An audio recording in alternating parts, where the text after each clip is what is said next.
What's up, guys? This is Acid Roots. I want to talk about Prophets of Rage. They dropped an album back in the autumn, but I did not mess with it because I didn't like the third single that they dropped.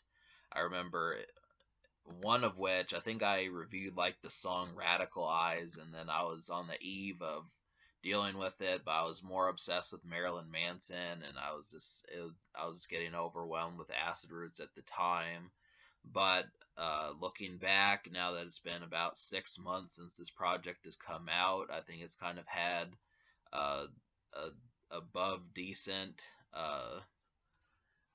reception, considering that there's more than a few songs off this album that have gotten a few million views on Spotify. They do have a couple singles on the radio and a good handful of music videos.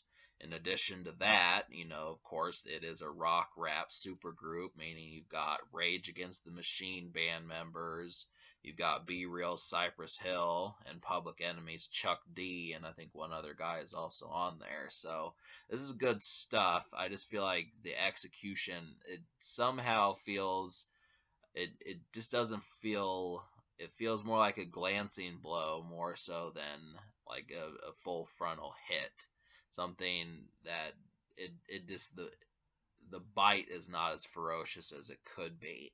But I still think that this album, I mean, you can tell by the album cover that they were aiming for like a Public Enemy sort of feel.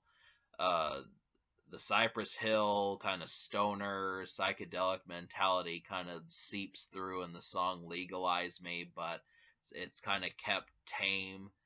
And really, this does feel like political Rage Against the Machine, that Zach De La Rocha was doing this, and then Chuck D was kind of doing this also. So that was prominent back in the early 90s, but I'm glad to see that it's coming back because it's necessary.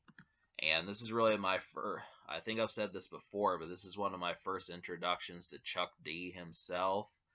And I do find it valid to pay attention to this project. I've reviewed quite a bit of the stuff Be Real has done, but this was what he was up to in 2017. So I'm going to talk about the singles and then we'll go in and see what else there is. Because I've seen the reception.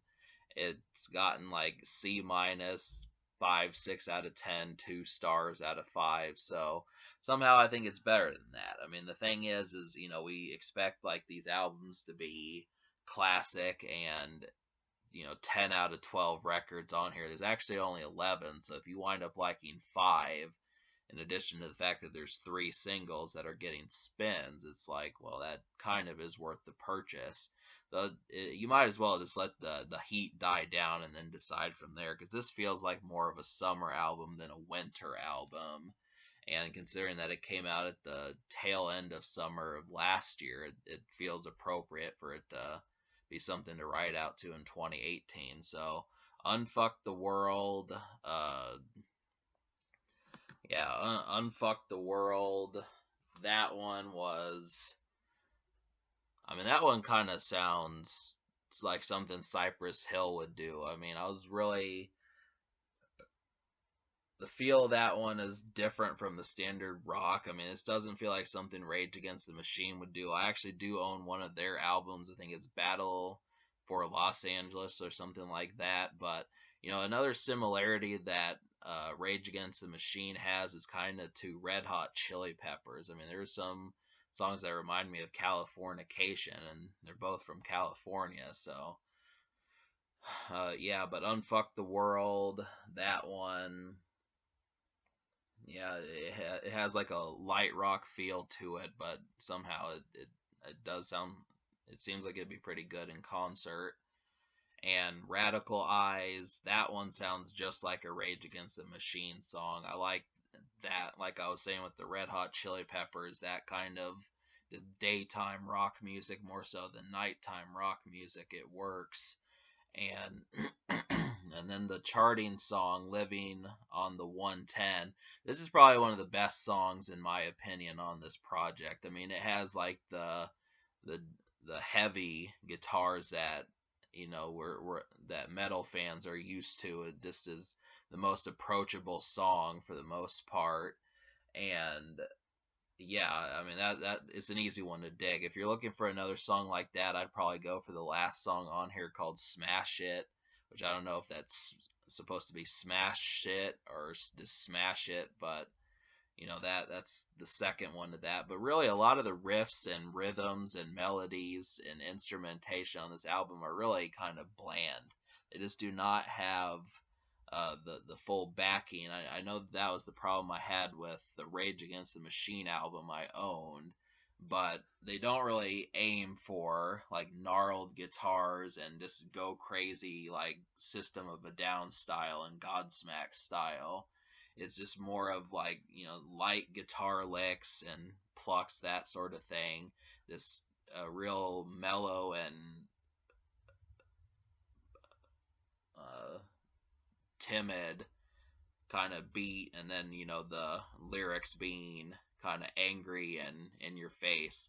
So just, I mean, these guys are not, they don't scream on the record, so it's more about the voice having the bass in it and kind of the backing to kind of melt, you know push you back through the voice more so than screaming and getting you amped and that sort of thing. It's not that much of a deal, but when you listen to rock and you're just kind of realizing, this is not music that's getting me up out of my seat. It's different when it's in the show because the performance is going to be good.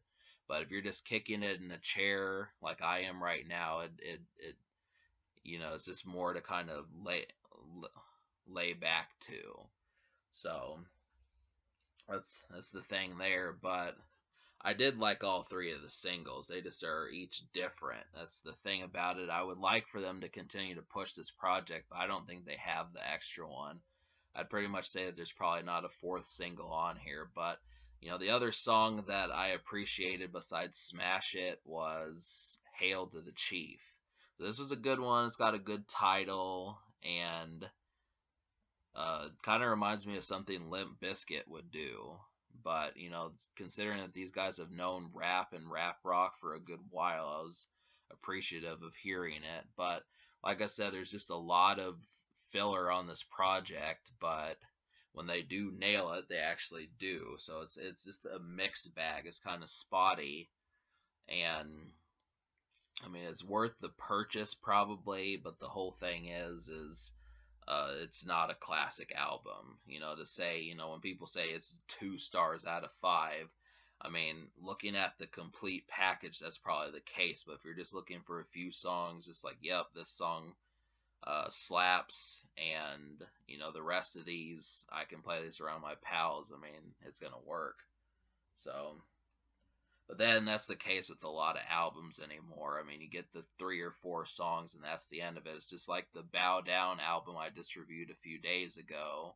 I mean, I was kind of looking for one of the songs like the criminal drug dealer and the whatever that song was called off of Bow Down. I mean, that was a wicked song right there. Whenever an album actually gets album cuts that can do that, it's worth it. But uh, it was just tricky to kind of find that. So, but somehow this album does feel fresh. I mean, that's the whole thing about it. Despite the fact that if I were to review this, I'd probably give it like a 3.5 out of 10 or a 4.